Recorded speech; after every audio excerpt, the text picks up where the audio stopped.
Comrades, I welcome you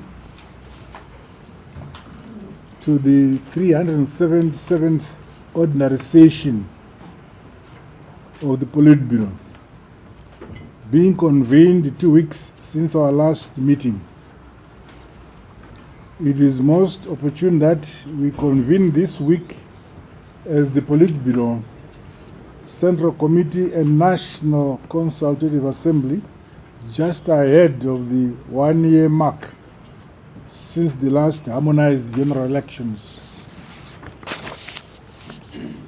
As the Politburo, we have the weighty responsibility to fully, critically, and proactively apply ourselves to matters that concern our revolutionary mass party and our beloved motherland, Zimbabwe. Our collective expertise, experience, and backgrounds must be pulled together continuously for the good of the party, our people, and our nation. The party is supreme and above our personal interests and our ambitions and our differences. The preoccupation of our meetings must reflect these realities towards deepening our unity, respect for each other's diverse views, and overall inter-party democratic practices and traditions. Hence, it is critically important that we not only introspect on the milestones achieved to date, but also the areas we must improve to better align with our ongoing national development agenda and the party building programs. Department by department, strategies should be continually sharpened to accelerate and leapfrog the implementation of policies, programs, and projects. The outcome of our discussions and resolutions of meetings must galvanize our party and the nation towards greater unity, greater peace, development, and prosperity. The party must be deliberate in this regard. We are a constitution-based party with a rich liberation war history, sound ideology, as well as clear rules and procedures of the party. The adherence to the correct line of the party is the mark of true revolutionaries. Yielding to our individual or clique preferences is counter-revolutionary. There is no room for pseudo-revolutionaries in ZANU-PF. In that spirit, the Women's and the War Veterans Leagues for holding their National Assembly meetings, the manner in which issues were discussed and the resolutions articulated demonstrates the deep-seated commitment of the leagues to drive the party forward. Regrettably, the noises emanating from some quarters of the war veterans are of concern. The leadership of the war veterans under the Secretary of the War Veterans League and other critical stakeholders are once again directed to make concerted efforts to close the fissures within the grouping, which is strategic entity to both our party and our country.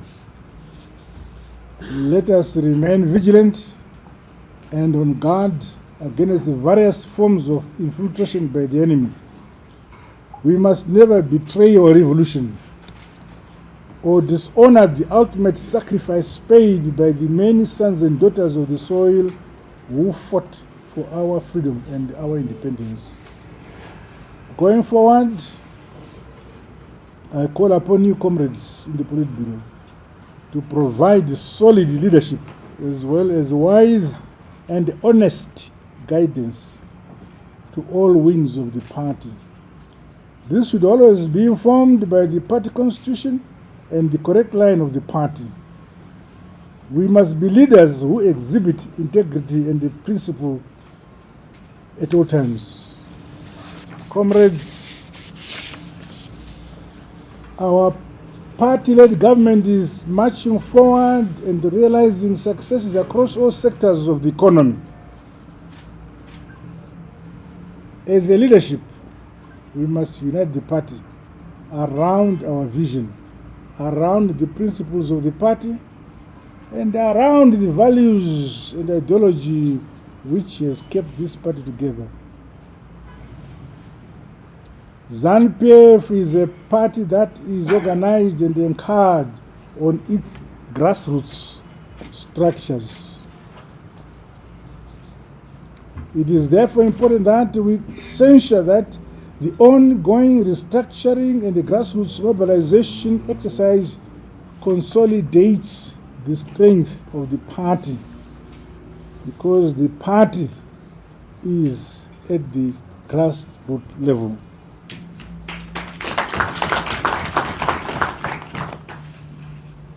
I commend all the provinces for the progress so far achieved.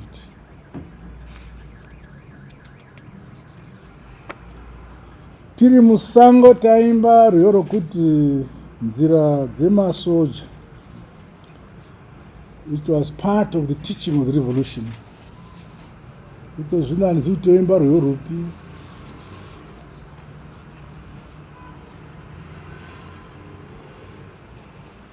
Taiti isu ngatitaurei netsika dzakanaka kuruzhinji rweZimbabwe.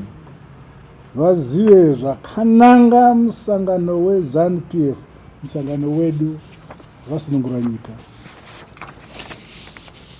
At the government level, preparations for the SADC summit have gathered momentum, while the road construction and other infrastructure development projects have seen more congestion on our roads. This is the small price we must pay for the development being rolled out. I call upon all Zimbabweans to be patient and considerate of each other on the roads during this period. As a result of our preparation for hosting the SADC summit. And in that regard, some roads have become highly congested. So we appeal to our citizens to be patient as motorists. In light of the SADC summit, I urge the party, including our business and economic departments, to take a keen interest in the planned industrialization week. The event will run under the theme Promoting Innovation to Unlock Opportunities for Sustainable Economic Growth and Development towards an industrialized SADC. I commend farmers and the Ministry of Lands, Agriculture, Water, Fisheries and Rural Development for surpassing the winter wheat planting targets. This is been informed by the minister. Is he? He has told me that we have surpassed the winter planting levels of the past. Congratulations. I hope that drought relief is reaching our vulnerable households countrywide. It is the duty of us here. We cover all the provinces. So we have the duty to monitor whether drought relief actually reaches every household who are in need of food relief. This year, the harvests were very low. So almost every province is in need of food support from government, and the government is a ZANU-PF government, and we are ZANU-PF leadership. We have begun the preparations for the summer cropping season. So we should urge our farmers in the provinces where we come from to come forward and acquire inputs at the provincial headquarters in their respective provinces. Last week, I officially commissioned the Madokero Creek housing project and the Phase 2 mall extension here in Harare. The projects, which were funded by the Transformed Public Service Pension Fund, will go a long way in ensuring that our hard-working and patriotic public servants' welfare is catered for and improved. Under the Second Republic, we have given attention to the comfort of those who work for government. This is why we are directing public funds for the construction of houses for our public servants. I also had the opportunity to meet with investors from the United Arab Emirates, whose investment will result in Zimbabwe realizing self-sufficiency in the manufacture of electricity cables. This investment is said to have positive impacts on our rural electrification program, as well as the mining, telecommunications, and agriculture sectors, among others.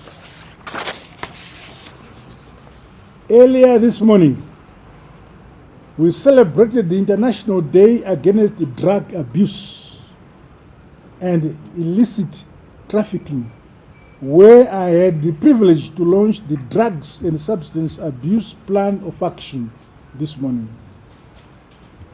The party is therefore urged to keep abreast of the provisions of the plan and help cascade down strategies to nip in the bud the drug and the substance abuse menace in our society. On the international relations front, since our last meeting, I was pleased to attend the inauguration of the President of the Republic of South Africa, His Excellency Comrade Cyril Ramaphosa. Many lessons can be drawn from the aftermath of the South African elections and the broader developments in the global South. Hence, in this context and that of the upcoming elections in our region, all wings of the party must do more to strengthen relations and exchanges within the grouping of former liberation movements of Southern Africa towards defending our collective freedom, our collective independence, and our collective sovereignty. Our party and government had the pleasure to host delegates from the Communist Party of China, as well as the Comrade Daniel Chapo, the presidential candidate for Frelimo Party, during the forthcoming general elections in Mozambique, scheduled for 9th October later this year. Comrade Daniel Chapo went around the frontline states countries to inform us that he is the coming leader of Frelimo and the future leader of Mozambique. And we received him well, and he was happy.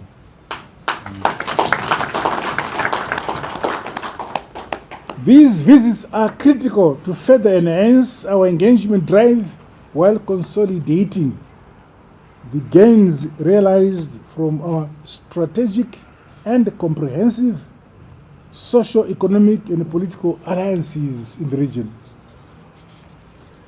ZANU-PF must never shy away from playing its part to advance the revolutionary vision and principles of our regional and continental founding fathers with regards to advancing Pan-African unity, independence, freedom, sovereignty, peace and harmony.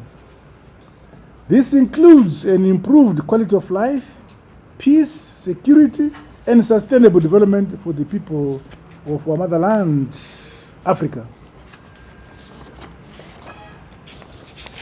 Let us stay the course and accelerate the modernization and industrialization for the growing of the economy of our beloved motherland, Zimbabwe.